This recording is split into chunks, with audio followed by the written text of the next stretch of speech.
Saudi আরবে কৃষিতে বিপ্লব ঘটাচ্ছেন বাংলাদেশিরা। কৃষি প্রধান অপার সম্ভাবনার দেশ ছেড়ে হাজার হাজার মাইল দূরে অনাবৃষ্টি ও মরুভূমির দেশ সৌদিতে বিগত ৩ দশকে বাংলাদেশিরা কৃষিতে যে বিপ্লব ঘটিয়েছেন তা রীতিমতো বিস্ময়ের ব্যাপার। অত্যাধিক খরা আর মরুময় আরবের বুকে আজ যে সবুজায়ন এবং কৃষিজ উৎপাদন তা সত্যিই অবাক করার মতো।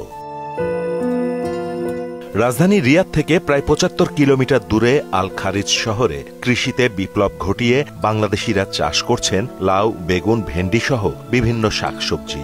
মরুর বুকে এক টুকরো বাংলাদেশ, চারদিকে সবুজের ছোঁয়া, সত্যি অন্যরকম এক অনুভূতি। এই জায়গাটি রিয়াদ থেকে প্রায় ৭৮ কিলোমিটার দূরে। খুবই চমৎকার একটি শান্তময় একটি পরিবেশ, খুবই সুন্দর। এখানে এসে মনে হচ্ছে যেন প্রবাসী দেশের প্রতিচ্ছবি। আপনারা দেখতে পাচ্ছেন সবুজের সমারোহ এবং একপাশে আমাদের বাংলাদেশিরা এই জায়গায় কৃষি ফসল ফলাচ্ছে। আমরা সৌদি আরবের মধ্যে যে সবজি ক্ষেত আছে, সবজি ক্ষেত থেকে একেবারে গাছ থেকে এই বেগুন পেরেছি, মাশাআল্লাহ খুবই সুন্দর আর একেবারে টাটকা।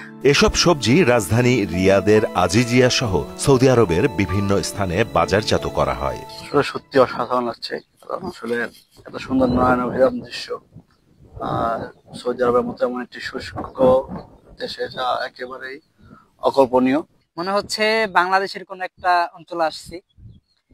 বাংলাদেশের যেই চর অঞ্চলগুলো থাকে ওখানে প্রচুর পরিমাণ সবজি চাষ করা হয়। মানে সৌদি আরবের মধ্যে, মানে ঠিক আমি এলাকাটার নাম জানি না, তবে মানে এমন একটা অঞ্চল যেখানে আসার পর থেকে মনে হচ্ছে না এটা সৌদি আরব, আমার মনে হচ্ছে যেটা বাংলাদেশে আছি। আমি ৭-৮ বছর যাবত এই জায়গাতে আছি।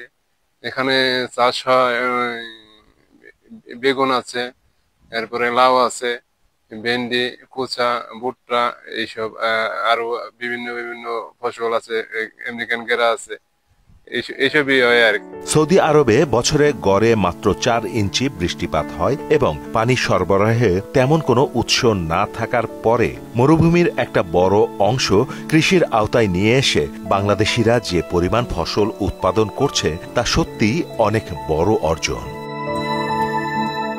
মাহমুদ হোসেন, মোহনা ডিজিটাল।